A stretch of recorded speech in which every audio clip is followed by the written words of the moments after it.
Alors aujourd'hui, je voudrais vous expliquer pourquoi il est intéressant d'aller chercher ou d'aller identifier ces croyances limitantes, ces croyances qui sont à l'origine de nos problématiques. Aujourd'hui, effectivement, on a quand même beaucoup de méthodes à portée de main pour pouvoir corriger des comportements déviants ou des comportements dont on voudrait se débarrasser. Pourquoi aller chercher la croyance limitante?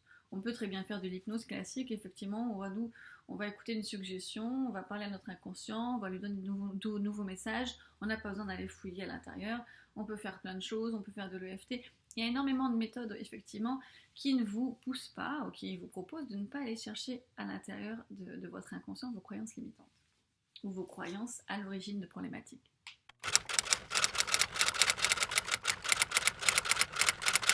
Votre inconscient, c'est comme un ordinateur. C'est-à-dire que de 0 à 6 ans, l'enfant est dans un mode un peu d'hypnose, il est dans un état hypnotique où il va absorber tout ce qui se passe autour de lui. Il va absorber tout ça, et tout ça va créer plus tard ses programmes, c'est-à-dire qu'il va s'inspirer, il va regarder comment sa famille fonctionne, comment les personnes réagissent, les liens, la communication, comment l'environnement, sa société, l'école, etc.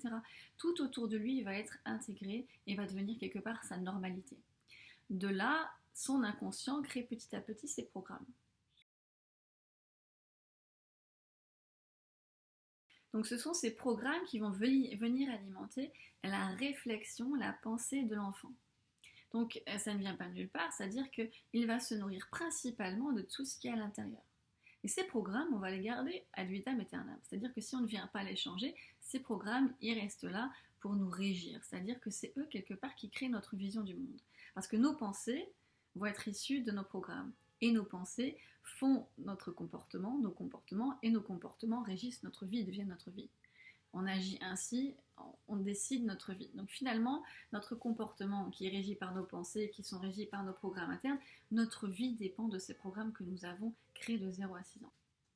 Alors c'est intéressant parce qu'on peut très bien dire oui mais maintenant je suis adulte, j'ai conscience effectivement que mon manque de confiance en moi vient de la relation que j'avais avec mes parents, etc. Tout ça, que je n'avais pas eu assez de support, etc. Donc on peut se dire qu'en conscientisant, qu'en ayant du recul en tant qu'adulte sur cette problématique ou ce manque de confiance qu'on a en nous par exemple, cela est suffisant. Et ça, elle n'est pas du tout. Parce qu'on a beau le savoir, on a beau être conscient effectivement qu'on manque de confiance en soi, on a beau savoir d'où ça vient, si le programme à l'intérieur, il est toujours là, il va réapparaître à chaque fois. Parce qu'une croyance, elle fonctionne comment? Si à un moment dans votre vie d'enfant, vous avez créé la croyance que finalement vous n'étiez pas assez doué, vous n'étiez pas assez brillant, parce que vous avez juste absorbé des messages autour de vous qui ont fait que. Et ce qui est intéressant, et je pense que c'est intéressant de le préciser, des croyances peuvent aussi être créées sur des fausses interprétations de la réalité. Chaque personne a son interprétation de la réalité.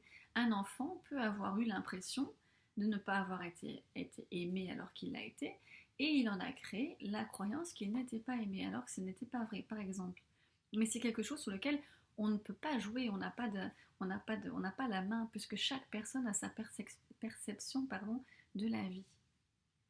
Donc une croyance intégrée ici va nous rappeler, et la croyance, donc je disais, le but, comment une croyance travaille. Une croyance en fait travaille, ou un programme, c'est un peu un mode de survie, c'est-à-dire que notre cerveau reptilien, notre cerveau aujourd'hui, utilise ces croyances comme des modes de survie. Comme par exemple, on a mis la main sur le feu ça brûle, on a imprimé que le feu ça brûlait, qu'il fallait plus mettre sa main parce que sinon, ouf, on a l'image de la brûlure, de la douleur qui revient. C'est un peu ça. La croyance a pour but de nous protéger.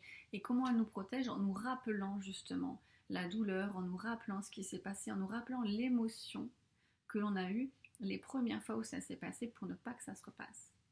Quelqu'un par exemple qui a enregistré un manque de confiance en soi, dans une situation où elle va ressentir un petit peu, où elle va se retrouver un petit peu dans ce même état émotionnel de je suis pas sûre d'avoir confiance en moi, sa croyance limitante va arriver, ça va venir en disant oh non, rappelle-toi ce qui s'est passé il y a peut-être 10 ou 15 ou 20 ans, je te rappelle que tu ne peux pas avoir confiance en toi.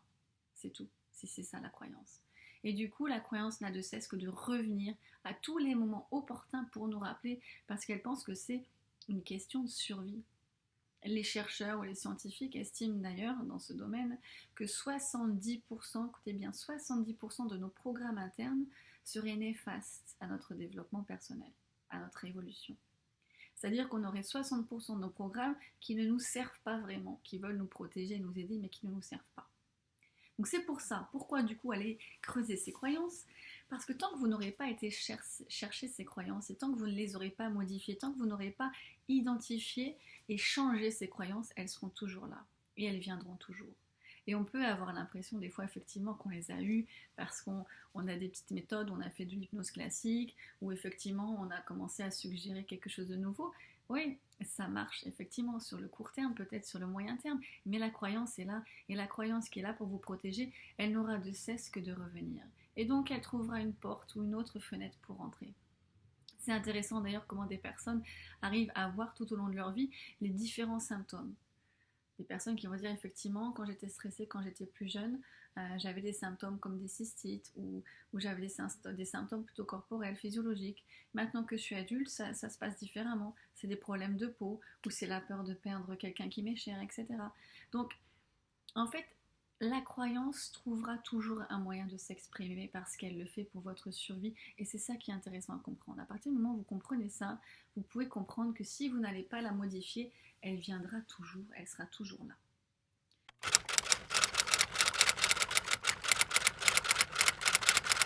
Vous prenez deux enfants ou deux cas de figure, vous vous promenez avec votre enfant, peut-être qu'il y a 2-3 ans, et vous vous retrouvez face à un chien qui aboie et qui fait peur à l'enfant.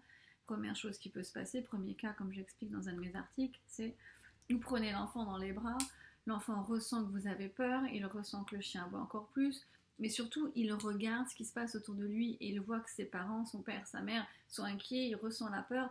Donc la croyance qui va se passer, parce qu'il va avoir une forte émotion de stress et d'angoisse, c'est les chiens sont dangereux. Et il peut avoir que 2-3 ans, cette croyance, elle va se créer, même s'il n'a pas les mots pour le dire, c'est dans le ressenti, c'est dans l'image, il associe une image avec un ressenti. Vous prenez exactement la même scène, et sauf que les parents, au lieu de stresser, de reprendre l'enfant, prennent l'enfant, ils disent ah regarde, il est gentil ce petit chien, etc.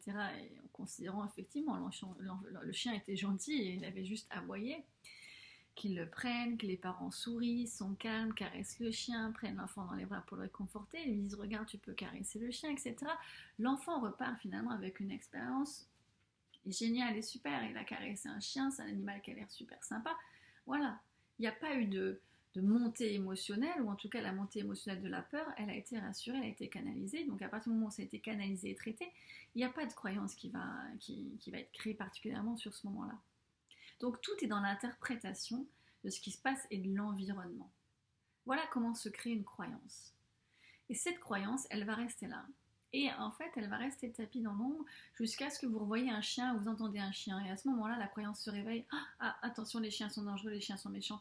Et elle n'aura que de cesse de vous rappeler, pour vous protéger toute votre vie, que les chiens sont méchants, que les chiens sont méchants.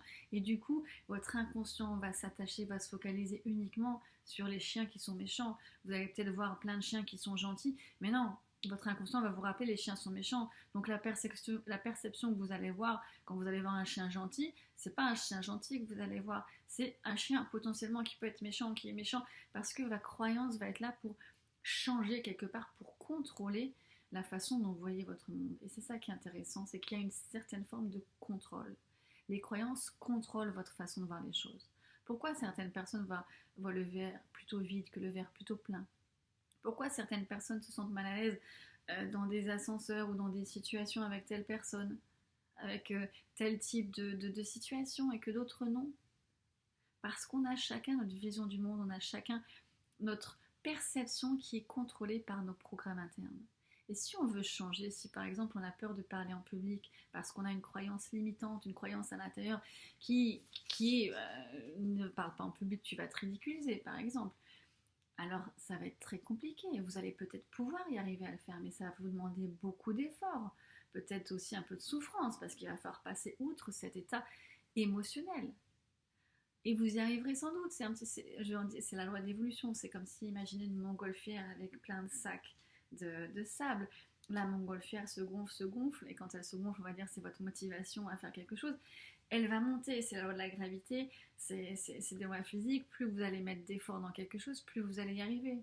Mais par contre, elle va monter doucement, doucement, doucement, alors que finalement, si vous lâchez les sacs de sable en allant corriger cette croyance, vous allez monter beaucoup plus vite, beaucoup plus rapidement, ce sera beaucoup plus fluide.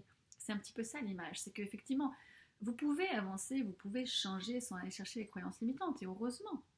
Mais ce sera certainement plus long, peut-être plus difficile, et ça demandera beaucoup plus d'énergie et d'efforts. Et c'est pour ça que quand on est motivé à faire du sport ou à faire un régime, on est très motivé finalement. Quand la motivation tombe, ben, tout tombe avec. Et c'est parce que c'est ça, ça demande de l'effort. Quand on change le programme, on n'est plus sur de l'effort parce que le programme dirige nos comportements. Ce qui nous demande de l'effort, c'est d'aller à l'encontre, c'est de nager à contre-courant d'un programme que l'on a à l'intérieur. Donc si vous voulez vous rendre la vie plus facile, si vous voulez changer les choses d'une façon plus pérenne, plus rapide et surtout plus facile pour vous, plus naturelle, c'est le programme qu'il faut aller changer. Parce qu'une fois que le programme est changé, le reste, le comportement, les pensées, tout va être changé naturellement. Votre perception du monde va changer aussi. Donc je vous invite à réfléchir à ça. Et si vous avez d'autres questions sur d'autres sujets, surtout n'hésitez pas. Merci.